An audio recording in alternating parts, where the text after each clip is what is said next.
Welcome back, everyone. The APC has unveiled a 73-member National Convention Committee. The party announced Imo State Governor Hope Uzodimma as chairman and Yobe State Governor Mai Malabuni as secretary of the committee.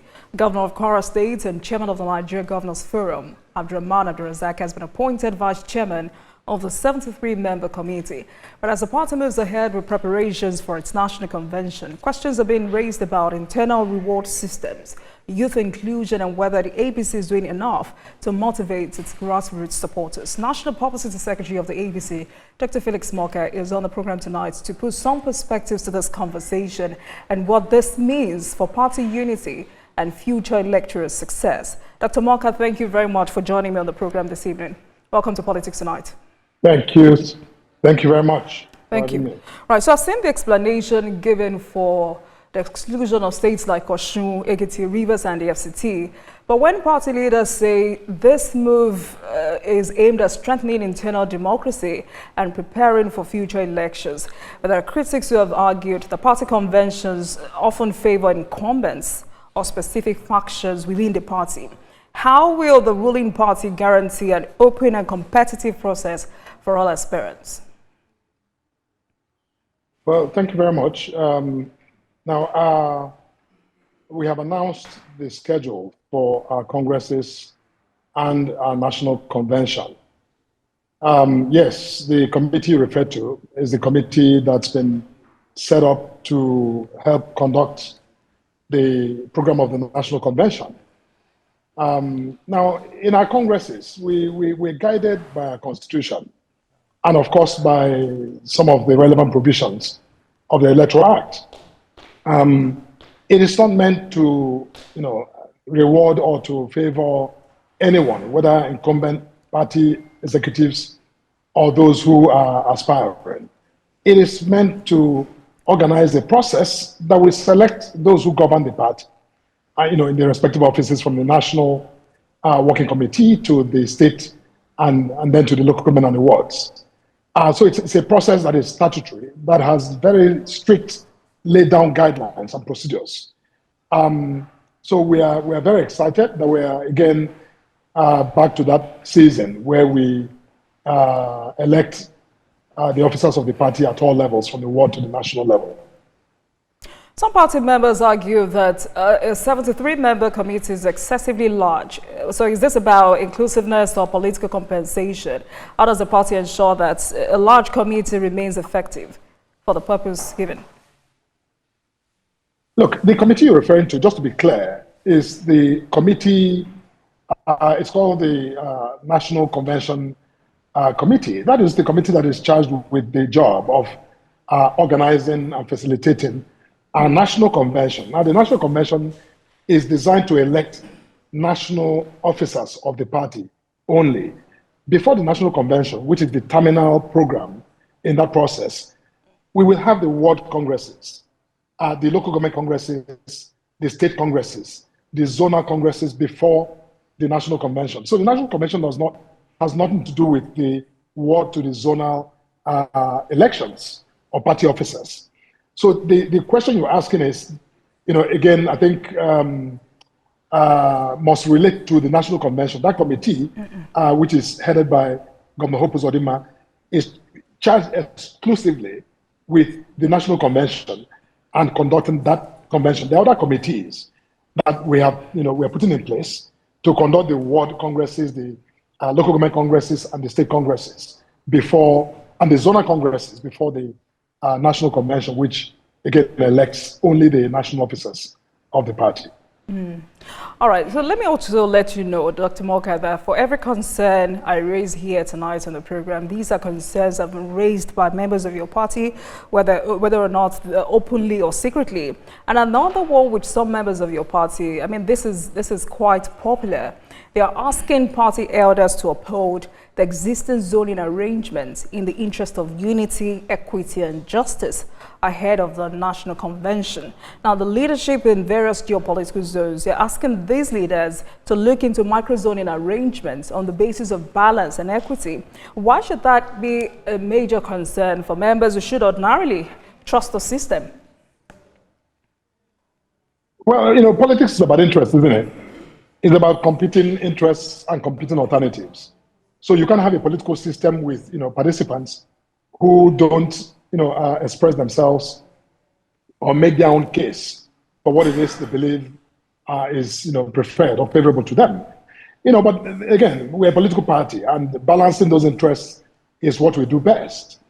But the processes, the procedures, the modalities for, where offices are zoned to at the national level, we have zoning that was done in the last convention.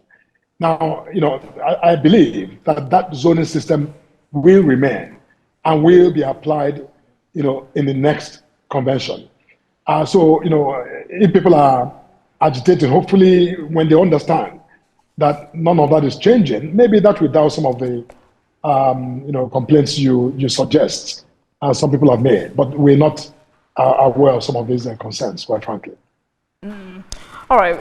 Also, let's leave that conversation for a minute. Many political parties claim they support youth inclusion, yet young people are often given only mobilization roles, not real power. Today, I ask myself again, how many youths under 40 are actually in political parties' decision-making bodies today? You're a top-ranking member of the APC. Do you honestly think that the party listens to young Nigerians or just uses them for votes? No, we don't use anyone for votes. Certainly not the youths. We take our youths very seriously, like we take our women very seriously. In all we do, even in the announcement we just put out for the upcoming congresses, young people, youth have a rebate of about 50% of the expression of interest funds. No, I think of the nomination forms, expression of interest is a different thing. But, we take that seriously. It's to enable them participate. And by the way, under this government of, Mr. President, Asiwaju Bola Ahmed Tinubu, you can see the effort that's been made to include, younger people, the youth in government. So our party takes that seriously. Our national youth leader, Dayo Israel, is, well known. It's all over the place, conducts youth programs non-stop, all year round. So we take our youth very seriously, and in the coming Congress, again, we're encouraging them to participate very actively, which is why we're giving this 50% discount to them, just like we're doing for women and for persons living with disabilities. So it's a sector and a constituency that we take very seriously. I mean, he may be everywhere. Let's stay on that. The national youth leader may be everywhere, but how impactful are some of these programs? Because yesterday, APC youths are alleging that being openly critical of the government now attracts recognition and appointments, while loyal parties workers are ignored. I'm sure you're not hearing this for the first time. Across social media and party forums, APC youths are expressing concerns that loyalty and hard work during election are often overlooked, while individuals known for their public criticism of the government appear to gain prominence and recognition at the national level. Do you accept that this perception exists within the party? Look, I can't possibly validate all perceptions that may emerge or that you may attribute to our members. But certainly, look, again, we're a political family. And in every family, you will have people who have reasons to be dissatisfied. And, when they express it, we listen to them and hopefully find ways to do better. Now, if you're referring to system of appointments, many of those appointments are at the, prerogative of the president. And, as you can imagine, we have millions and millions of members who work hard for our success at all levels, from local to national. You can imagine that it's really impossible to appoint every single one of them to positions. If that were possible, I am sure Mr. President will do it, or even our governors will help to make those appointments. But it's not possible, and which is why we encourage our people to focus on, again, the common good sometimes, to allow the best interest and the common interest of everyone to trump some of this need for personal pursuits. Even though we recognize them, these suggestions by our members are valid and legitimate. They want to play a role and to serve. We appreciate that. But in every country of the world, you cannot possibly, appoint every single member of the party who may have worked really hard. Very valued contributions they made to our success. We appreciate that, but I'm sure that, deep down, many of them understand that these things come, I think, every once in a while, and we must accept the reality of it. I mean, I need to move on to other matters, but quickly, if you're directly speaking to those who do not understand, what would you say today to an APC youth who worked tirelessly for victory, sees critics rewarded, and is now considering disengaging from the party? No, we hope that that's not the case, and I'm not quite sure who you're talking to and where you're getting some of these perspectives from. We know that our youth are hardworking and they're very valuable members of our political party, and we appreciate every role that everyone plays. Our youth, not just our youth, our women, and everyone else, the adults in the party. We value every member, which is why our current ongoing registration exercise is, again, asking that all those who were members already should go validate their membership, and those who have yet to register should register. So far, that program is doing extremely well. We're very happy and excited. We're right now pushing towards 10 million members registered already. And I know that by the time we close this out in a few days, that number will probably be somewhere close to 12 million, which is not bad at all. And it's an effort to digitize our membership base, create record that has integrity, that enable us to plan more efficiently and execute our programs in more scientific ways than we had under our analog manual system of registration. I'm sure you know some of those questions do matter, because the leadership of the party is calling on existing and new young Nigerians to come register with the APC. And if you're directly speaking to young Nigerians who are increasingly disengaged or who are tired or looking to leave the country, what does APC say to a generation that feels abandoned? Why should a young graduate believe APC policies will work for them before 2027? APC policies are already working for everyone, working for the youth. The reforms that this president has introduced in the economic sector clearly are beginning to bear fruits and repositioning Nigeria. All of the lost opportunities that our youth need to flourish, to pursue and attain their best development, are beginning to restore. So I think that this president has done a lot, not just for our youth, but for everybody, because our economy now is beginning to deepen its roots and be able to undergird sustainable progress and prosperity. Whether it's agriculture, in the oil sector, in the digital economy, we have opportunities now opening up, investments coming in. So I think that overall, yes, you may speak about appointments for individuals, but I think that our youth, and a lot of our youth, are already taking advantage of the progress that this president is making in our country, to help themselves to innovate. And don't forget that these youth you're referring to are not just politically aware. They are hardworking people, heavily talented, and many of them are taking advantage of the new economy that's emerging in our country to do well for themselves, which is ultimately, I think, the whole idea that the president is, that's a part of his reform and engagement. All right. Since its inauguration. All right. Let's move away from that. Let's talk about your biggest opponent, so to speak. The ADC has alleged that civil servants in several states have been pressured to participate in the ongoing APC e-registration exercise. What's the APC official response to that claim? Can you confirm that participation in the APC e-registration exercise by these civil servants is entirely voluntary and free from coercion? Dr. Morka. Nonsensical. Absolutely nonsensical. I mean, you see, look, it's the fact that you are in the opposition or you are an opposition party does not give you the constitutional right to lie or fabricate stories or concoct stories. if you make an allegation, you must provide substantiation. You must provide evidence, for that. You don't just throw things out there in the public and expect everyone to believe you. That's not the way it works. ADC is misled. They obviously are obsessed with this, administration program. They are terrified. They are heavily intimidated by the success. I just announced figures to you of our membership. Right now, even before the date, closes, we are already, pushing 10 million and above. That's very serious numbers. So that's what they're worried about, and we can't be concerned about that. If the ODC, chooses to obsess about what we're doing, they are very welcome to obsess about what we're doing. We will keep doing what we're doing because what we're doing is in the best interest of our party, is consistent with the expectations of a political party in a democracy.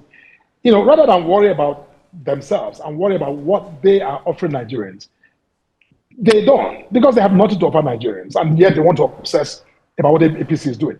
Look, they're welcome to shoot the breeze, because that's what they do best. All right, Dr. Morka, you may call it nonsensical, but I'm sure you know there are some Nigerians positioned to believe this and push this further.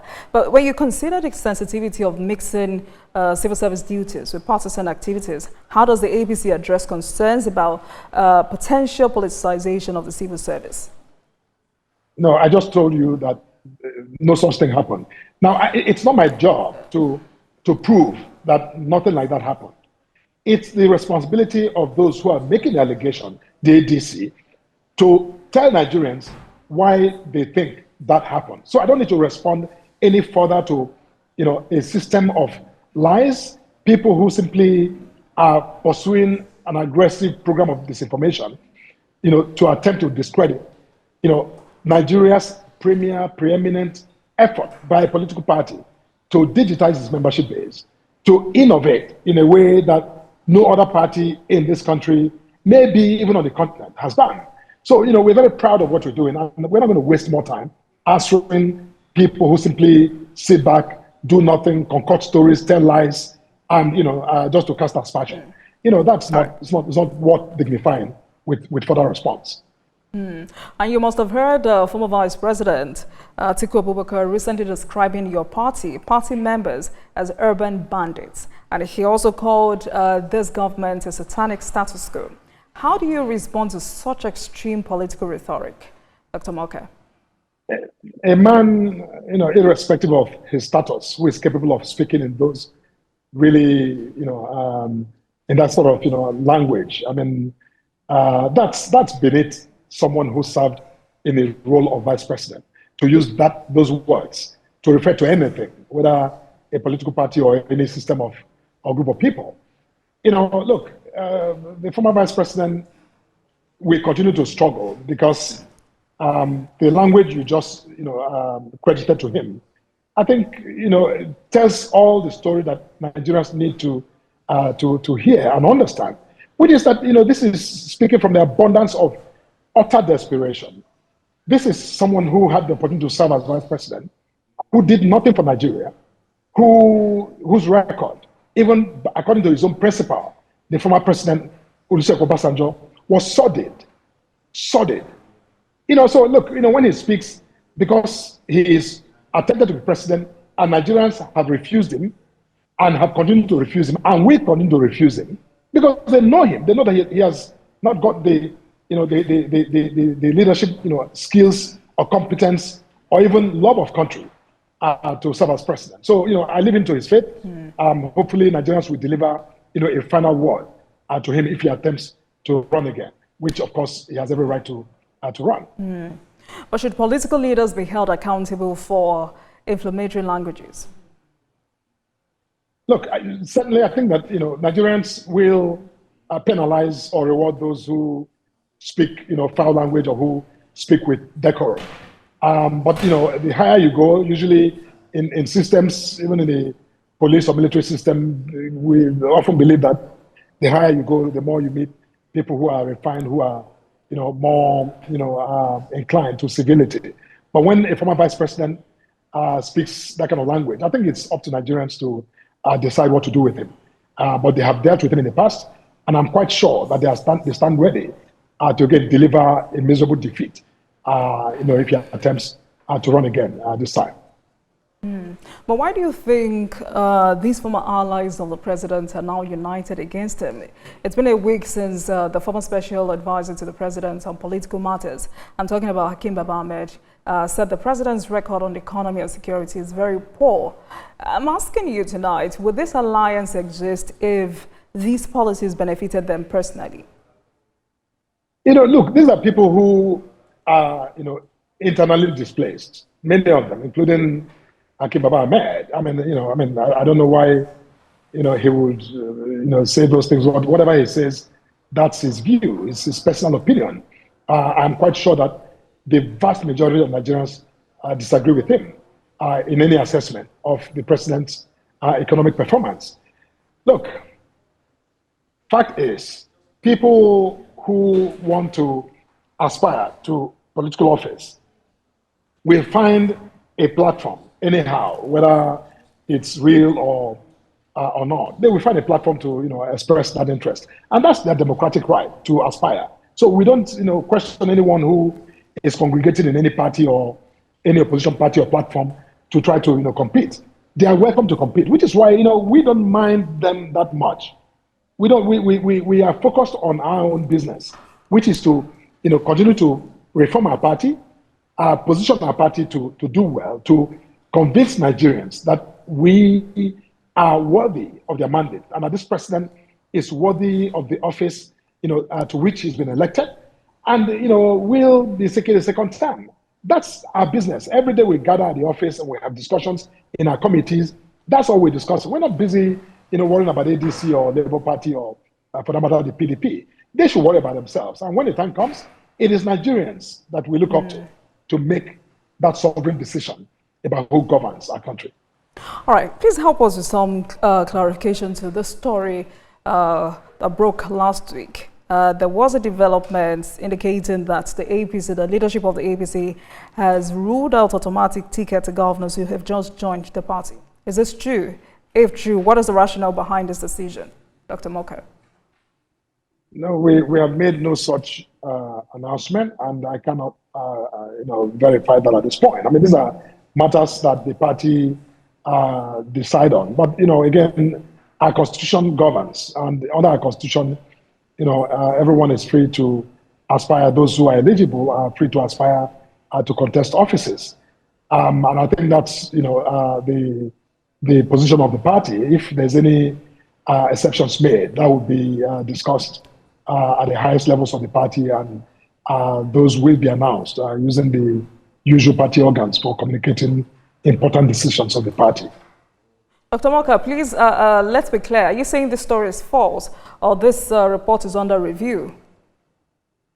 That's what I said, that I'm not able to verify a story that is not emanating from me or from the party as I know.